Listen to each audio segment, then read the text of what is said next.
Ricky Clean's back. Hey, what up? It's Khleo Thomas here at South by Southwest. You're tuned in to WelcomeToFame.com. Let's go straight retarded to the morning. Girls gone wild. Girls gone wild. Let's see them girls go wild.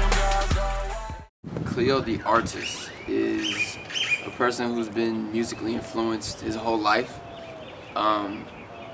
Both of my parents, that's one thing that was always in our house or in our car, riding around, was music. It was always, whether it was Bob Marley, whether it was Janet Jackson, Michael Jackson, Celine Dion records, like all type of music, man. NWA, Snoop Dogg, all that. So Khleo the artist is pretty much the artist being influenced by all these memories and these thoughts over years, and finally getting to put them all to use. That's who I am now.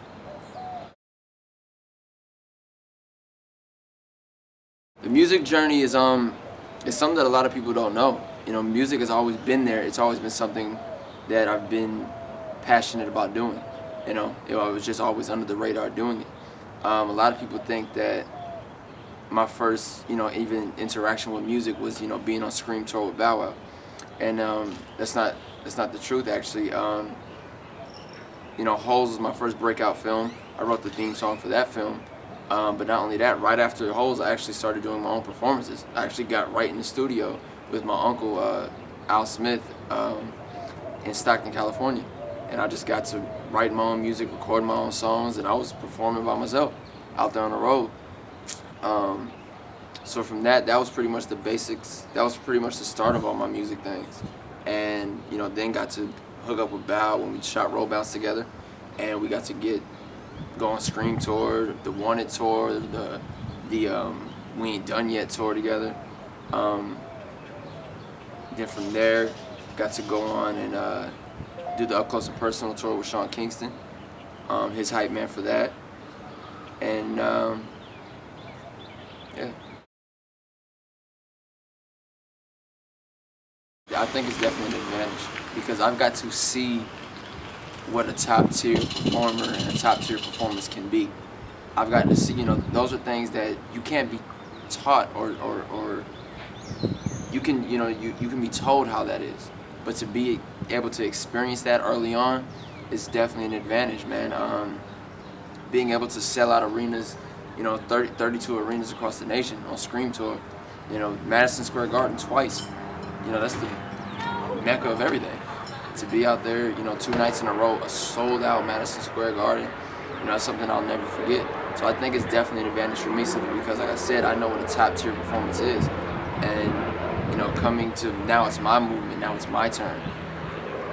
I know how I want certain things to be done, and I know when it's time to, when I get my chance and my shot to be at that level, I got it.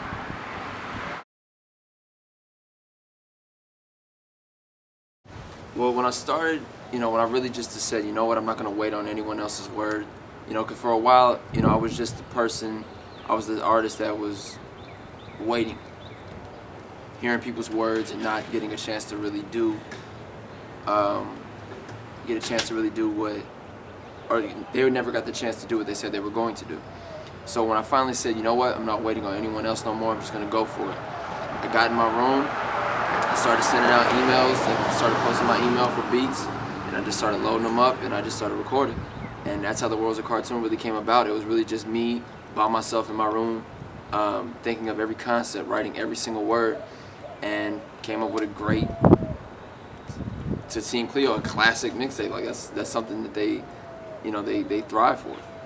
From that, a year later, through the SOD situation and all that, I got to put out the next episode, which was the second mixtape, and it was a journey. It showed the development, it showed the growth in myself as an artist, to be able to have these different concepts and really break down, what was happening at that time when it came to SOD or me personally, with songs like Burn It Down, with songs like I Never Left.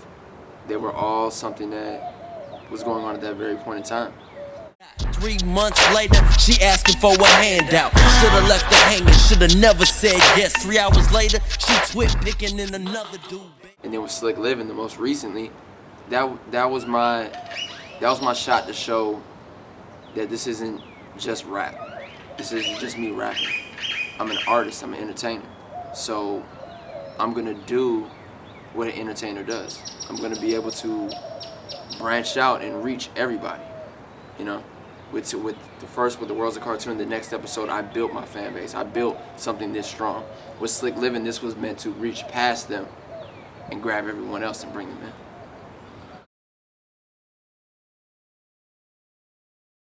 Top 5 favorite things about my South by Southwest first experience here. Number 1, this is a goal achieved. I told myself last year that I would be here this year, and hard work and dedication got me here, so that's the number 1 thing. 2, being able to perform here. Incredible. Number 3, being able to have fans drive in from Dallas, Houston, Louisiana to come see the show. 4, being out here with my team, you know, and really doing this as an artist. You know, South by Southwest is for music. So for myself to be here as a musician, as an artist for the first time, incredible. Incredible. And the 5th thing definitely has to be the mayhem, all the chaos that's going on around here. That's definitely number 5.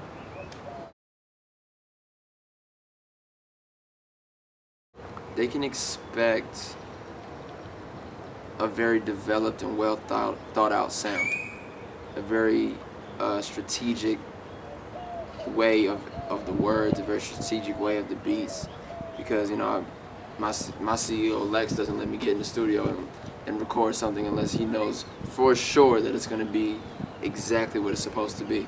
So everything has to be perfect, in a very perfect way. So songs just got to be perfect. I want to work with a lot of the new artists, man. I feel like, you know, on my very first mixtape, I got to, you know, work with some of the up-and-comers out of the West, out of LA, you know, with YG, with Tay F3rd, with G Austin.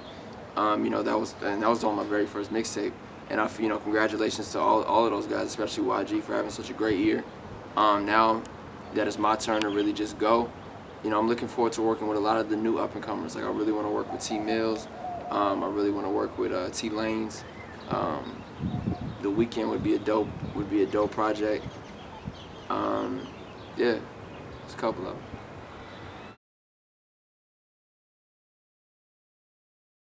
Yeah, I start my first promo tour, I think the first week of April, going through Texas, going up to Oklahoma, and actually I got some shows coming up, man. And that's a big thing for me because I've only performed really in California. So the fact, like, my first show out of California ever was, you know, the University of Denver, and that was a big deal for me and Wiz. That was our first show out of California, but now we gotta go to North Carolina, we gotta go to Philly. I think I might have to come back to Austin actually and perform. So yeah, the tours for so many girls is happening. Stay tuned. It's been a heck of a ride, you know, since I decided to kick everything off. And it's just getting better and better and better. So I hope to continue to support, continue to watch out for everything. Be prepared. Yo, what up, it's Khleo Thomas here at South by Southwest, and you just watched an exclusive interview for WelcomeToFame.com. Uh-oh, Freaky Khleo back. So shawty, come and tell me how you want it. Say you want it bad. So let's go straight retarded till the morning.